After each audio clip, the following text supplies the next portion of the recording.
All right, welcome to Notes 15-3, Graphs of Logarithmic Functions. So the goals today, this is also page 215.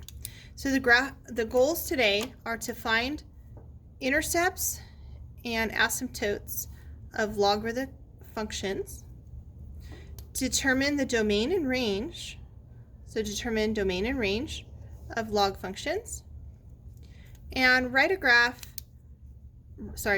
and graph transformations of log functions.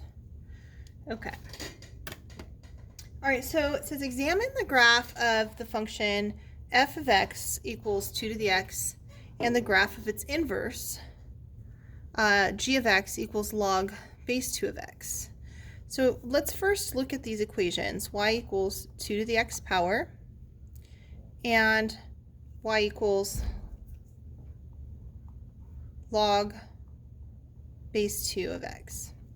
And let's see why they're inverses of one another. So to do that, we're actually going to use the definition of a log, or the Hooke method, to change this into an exponential.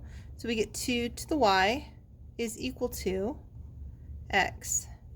And so you can see here, right, that these are indeed inverse functions. The inverse of this function, recall, we would switch x with y. So I would put x equals 2 to the y. Oh, look at that. Same function. And then I would solve for y. And so to solve for y here, I would apply the definition of a log. This would be log, here's my base. Right, so log base 2 of x equals my exponent, which is y. And you see these are the same functions. Okay. All right, so we're going to graph both on the same grid. So it's probably easier to start by graphing this one.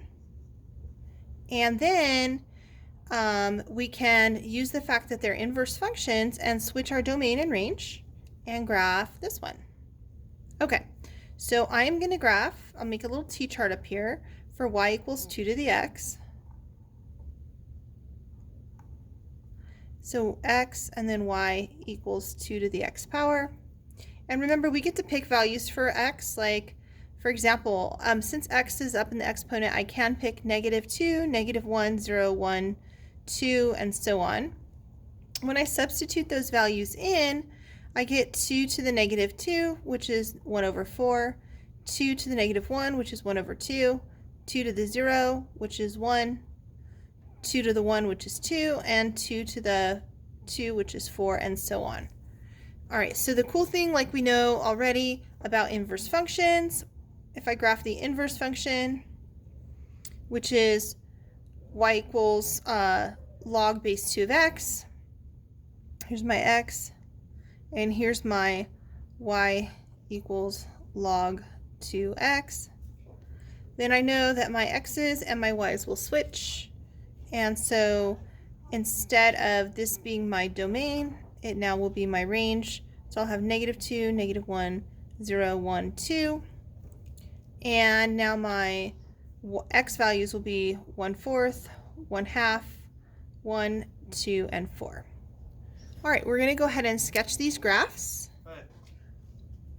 How are you? Good, how are you? Sorry guys, that was just a visitor. We're going to go ahead and sketch these graphs. They didn't give us an XY axis, so I'm going to grab a ruler, give me 1 second, and put my XY axis on the graph. Okay.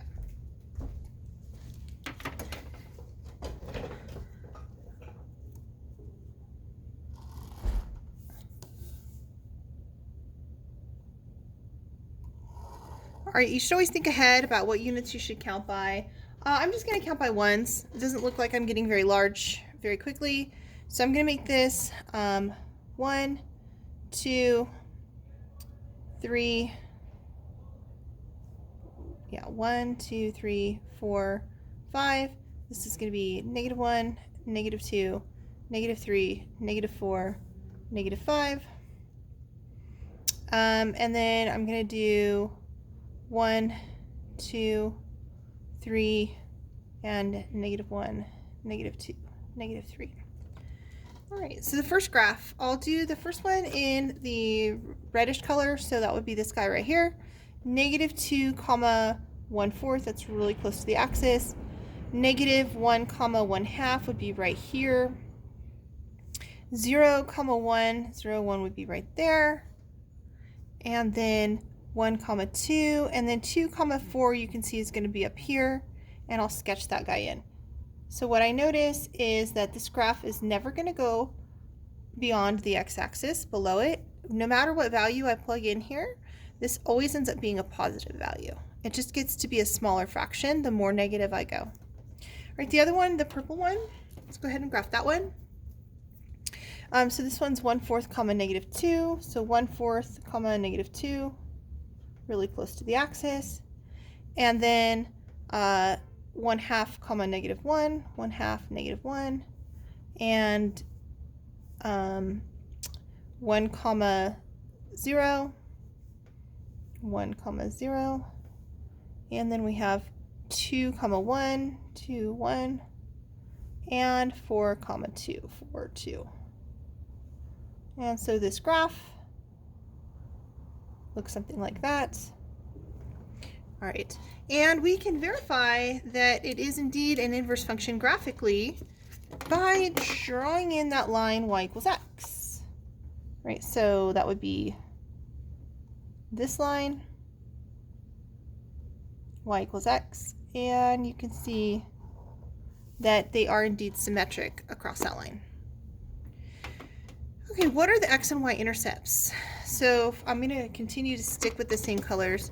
So the x and y intercept, the x-intercept for 2 to the x is, let's see right here, the x-intercept is, there is no x-intercept. You see that it's never going to cross the x-axis. And for the y-intercept, it is at 0, 1, or just 1. For the other graph, right, g of x, right here, the x and y-intercept, so the x-intercept is right there at 1, 0, or just 1, and there is no y-intercept. As you can see, it's never going to cross that axis. It says, what is the line of symmetry between the graphs? And it is always the line y equals x. Right, the line of symmetry of inverse functions that we see is always the line y equals x. All right, state the domain and range, of each using interval notation. So just to remind you, interval notation is using parentheses. So I'm going to stick with my same colors. So for f of x, domain, range. So the domain, all values of x. So my values of x, it's going to the left forever, -infinity.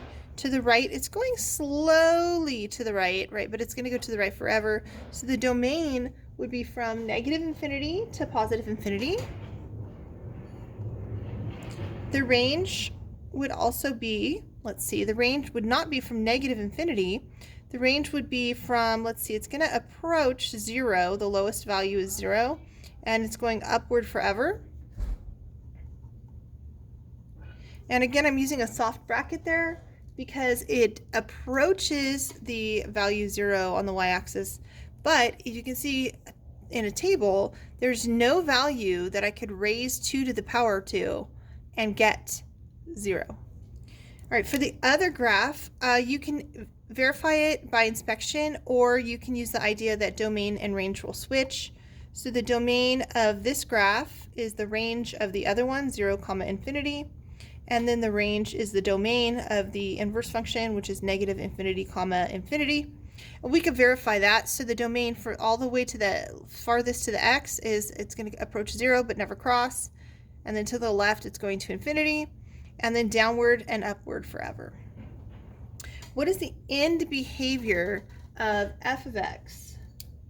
So remember, end behavior is from the left, what is the end of the graph doing, and to the right. So this time, as x approaches negative infinity, and this is only for f of x, right? As x approaches negative infinity, f of x, or y, approaches, let's see, all the way over here. Can you see that it's not going to approach negative infinity? It's actually going to approach 0.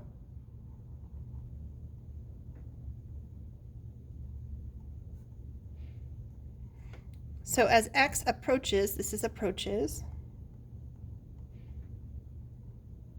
negative infinity, f of x or y approaches 0. And then it says, what is the end? Oh, and then that's on the left. And then we need to talk about the end behavior on the right. So as x approaches positive infinity, right, to the right, we can see this graph is going to the upward forever. We would say f of x approaches infinity. Okay, what is the end behavior of the other graph? Okay, so as x approaches 0, as you can see, x does not approach negative infinity, it stops. As x approaches 0, g of x, or y, approaches negative infinity.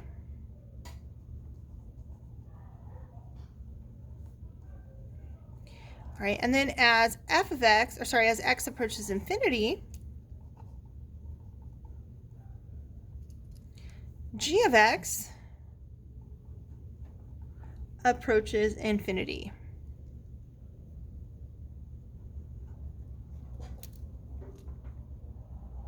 So it says write down the equation of any of the asymptotes of the functions. So remember, asymptotes are horizontal or vertical lines that the graph does not cross. And so for this function, there is no vertical asymptote. It's going sideways forever, but there's a horizontal one. The horizontal one would be the x-axis or the line y equals 0. And for the other graph, right, for the purple one, there's no horizontal. However, there is a vertical, and it would be the y-axis or the line x equals 0. All right, let's go ahead and flip it over. All right, so now it says examine the graph of the function f of x equals e to the x and the graph of its inverse g of x equals natural log x. Graph both on the same grid. All right, so this one we're going to need to use a calculator to evaluate the function. So I'm going to let f of x be this pink color again. G of x is going to be the purple color. I'm not going to verify that these are inverse functions, but you're just going to have to trust that those are inverse functions. If you would like to, you could again write this as y equals natural log x, put your base on there, and then you get e to the y equals x, and so those are indeed inverses. All right, let's graph the first one. We've got x, and then f of x equals e to the x. You could also say y equals e to the x. So you're allowed to put in any value you want since x is the exponent. And this is going to be e to the negative 2. You do need to use your calculator. It's 1 over, it's a decimal value, but e, where's e? Oh, there it is. So e to the negative 2 is 0.135 roughly. E to the negative 1, which is 1 over e. E to the negative 1, 0.367. I'm going to round that to 0.368 actually. E to the 0, anything to the 0 power is 1. E to the first is 2.718. Yes, it is. And then e to the second is 7.389. And then I'm not going to worry about writing the function, the inverse function, in exponential form. We know that in an exponential, or sorry, if they're inverse functions, then what happens is my domain and range switch as always. So this is 0.135, 0.368, 1, 2.718, 7.389. And these values are -2, -1, 0, 1, and 2. And we're going to graph these on the same graph. So let's go ahead and graph these. I'm sorry, I'm doing a video. So -2, 0.135 is really small. -2, a little bit taller. Then we get to 0, 1, and 1, almost 3, 2.7, and then 2, 7 point something will be right here. So my first graph is doing something like this. My second graph, this is 0.135, -2, so really close to the axis, then just slightly further, and then 1, 0, 2.7, 1, 2.7 would be about right there, and then 1, and then 7 point something ish, 2. And again, these are, we're just estimating those points because we obviously can't see them. And so it says, what are the x and y intercepts? So what I noticed is, hey, my x and y intercepts are actually the same as what they were before, right? So the x intercept for the e to the x is that there isn't one. The y-intercept is right there at 0, 1. And for the other graph, the x-intercept there, the x-intercept, sorry, is right there at 1, 0, and there is no y-intercept. What is the line of symmetry? It's still the line y equals x. State the domain and range. So what you should notice at this point, is that the graphs of the natural log versus the graph of log base 2, they have a really similar shape. So your domains and ranges are actually the same as what they were before. So your domain of this one, right, is from from negative infinity up to infinity. Sorry, I shouldn't say up to. From the left, it's going to infinity, and then to the right, it's going to infinity. It's just going to the right slower. So the domain is from negative infinity to infinity. The range is downward, it's going to approach 0, and then up to infinity. And similarly, right, we know that the domain and the range will switch. What is the end behavior of the graph? The end behavior of the graph mirrors the end behavior of this graph, right? As x approaches negative infinity,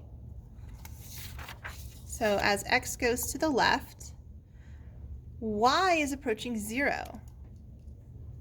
So as x approaches negative infinity, f of x approaches 0, and as x approaches positive infinity, f of x approaches infinity.